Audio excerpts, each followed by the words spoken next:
បងប្អូននេះអង្គចាក់ទៅឈ្ងុយបងប្អូននេះបើថាងើបពីដេកមកមិនទាន់បានដុសធ្មេញលុំមុខអីទេបងប្អូនមករៀបចំលាងប្រដាប់ប្រដាតេះសិនបងប្អូនកច្រែងច្រកអីហ្នឹងយកទៅលាងអស់បងប្អូនកាត់កឡទឹកហុកទឹកអីហ្នឹងត្រូវជូតលាងជូតអីស្អាតមុននឹងចេញទៅលក់បងប្អូនព្រោះត្រៀមហើយខ្លាចអត់តាន់ចេញទៅតាន់ថ្ងៃហ្នឹងថ្ងៃច័ន្ទចេញទៅរៀងលឿនដែរបងប្អូនអញ្ចឹងមករៀបចំហើយនេះបងប្អូនតាន់ទៅងើបពីដេកទេបងប្អូនមើលមកឆ្លៀតធ្វើនេះធ្វើនោះសិនមុនមកព្រឹកអត់តាន់បានត្នេដៃទេងើបពីដេកភ្លាមធ្វើភ្លាមបដ ாய் នេះបងប្អូនមើលនេះចាប់ចេះពីចប់ហ្នឹង1ម៉ោង2ម៉ោងដែរបងប្អូនមើលមកបានហើយដៃមួយទឹកមួយអីហ្នឹងនេះអានេះកូនជួយលាងជួយអីផងមិនលាងតែដៃនេះធ្វើរៀបចំឡើងតេះឲ្យស្អាតសិននេះកូនអ្នកលាងអាបងអ្នកលាងឥឡូវចាប់ដើមរៀបចំនេះបងប្អូនមកបានចេញនេះនឹងផ្លែប្លុកអីហ្នឹងអូញាប់ដៃញាប់ជើងដែរហ្នឹងបងប្អូនឆ្នាំងជៀនផាត់ជៀនអីយកលាងមួយថ្ងៃលាងម្ដងបងប្អូនឆ្នាំងជៀនផាត់ជៀនអីអញ្ចឹងតើយើងស្អាតដែរបានគេទិញរៀបចំចេញទៅលក់ទៀតហើយបងប្អូននេះប្រហិតអីរៀបហើយអស់ហើយបងប្អូនសាច់ផាក់ឡៅផាក់អីក៏រៀបហើយអស់បងប្អូននេះមើលផាក់ឡៅទៅនងបងប្អូនមាននឹងស្លឹកខ្ទឹមស្លឹកអីទៀតនេះ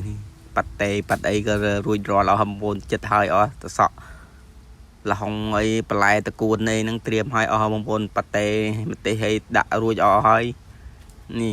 ត្រៀមតែចាំចេញទេបងប្អូនតែអាំងសាច់អាំងអីហើយចេញនេះបងប្អូនឥឡូវពងបង្កាត់ភ្លើងនេះបងប្អូន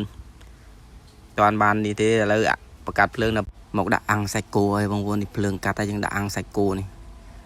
ដាក់អាំងឲ្យហើយដល់ពេលយើងចេញទៅលក់ទៅវាស្រួលបងប្អូនអញ្ចឹងរោងតាមរោងចក្របើថាយើងអាំងផងអញ្ចឹងអត់តាន់ទេតើយើងអាំងហើយអញ្ចឹងបានយកទៅដាក់ក្តៅទៅវាបានលឿនអ្នករោងចក្រមានពេលផ្លែនគ្នាចេញមកត្រូវការបញ្ញាបងប្អូនមិនចកា1000តំណងអត់បងប្អូននេះឥឡូវចាប់ផ្ដើមនេះឲ្យបងប្អូនមើលហើយថ្ងៃនេះក៏មានកពីងហេកពីងអីដែរបងប្អូនចិត្តត្រាំចិត្តអីនេះឥឡូវពងច្រកអំបិលច្រកអីអ្នកច្រកអំបិលនេះបងប្អូនមើលមុខអ្នកច្រកអំបិលនេះមុខឡើងខ្មៅប៉ែអស់ហើយជាប់អស់ហើយមុខជីហាក្តៅពេក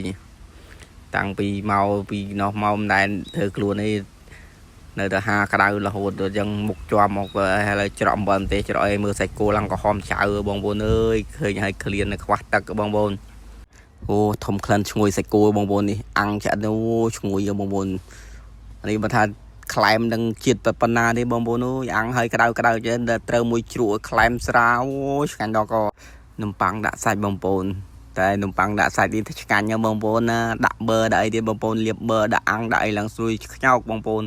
ពេលប៊ឺត្រូវនឹងនំប៉័ងទៅដល់ពេលយើងអាំងក្រៀមមកបងប្អូនអូឆ្ងាញ់មែនទេហើយដាក់ត្រូវនឹងជ្រក់អីនឹងទៀតទៅនងបងប្អូននំប៉័ងដាក់ប៊ឺទៅហូបទៅទេក៏វាឆ្ងាញ់ដែរបងប្អូនវាមានជាតិប៊ឺផ្អែមឆ្ងាញ់ណាស់ដល់ពេលយើងត្រូវនឹងជ្រក់ផាក់ឡៅផាក់អីនឹងទៀតមានប៉ាត់តេប៉ាត់អីទាំងទៀតសក់អូដឹងតែជាតិទឹកត្រីខត្រីអីនោះដល់ឆ្ងាញ់មកបងប្អូននេះឥឡូវលាបទុកអញ្ចឹងបណ្ដោយបងប្អូនមុននឹងចេញយើងលាបទុកអាំងបណ្ដោយខ្លាចទៅដល់ឡៃរោងចក្រគ្នាចេញមកអត់តាន់នេះអញ្ចឹងនឹងត្រៀមទុកប្រដាប់ប្រដាហើយបងប្អូនទៅគេយកទៅយកបណ្ដោយស្រួលយើងត្រូវមិនលក់អីច្រើនទៅដល់គេយកច្រកថងយកអីគេពួកឯងគ្នាចេញដល់ផ្លែនទេអញ្ចឹងគ្នាបញ្ញាប់ណាស់មុននឹងបានចេញមកនឹងគ្នាបញ្ញាទៅហូបបាយហូបវេទៀតនេះឥឡូវមើលនំប៉័ងដាក់ប៊ឺមកឆ្ងាញ់បណ្ដោយបងប្អូនឃើញនេះក្លៀនបណ្ដោយណាដាក់ប៊ឺមកនេះបងប្អូនមានឥឡូវអាំងឲ្យវាក្រៀមទៅឲ្យវាស្រួយខ្ញោកល្អបងប្អូនដល់ពេលស្រួយឆ្ងាញ់ណាបងប្អូនឥឡូវបិទហ្គាសបាត់ដីសិនអ្នកបើហ្គាសចោលហើយបិទហ្គាសបាត់ដីមកប្រែនំប៉័ងប្រែខ្លាចវាខ្លោចអញ្ចឹងដាក់ល្មមទៅបងប្អូនដល់ពេលបានហើយហាន់វាជា2ជា3ទៅបងប្អូន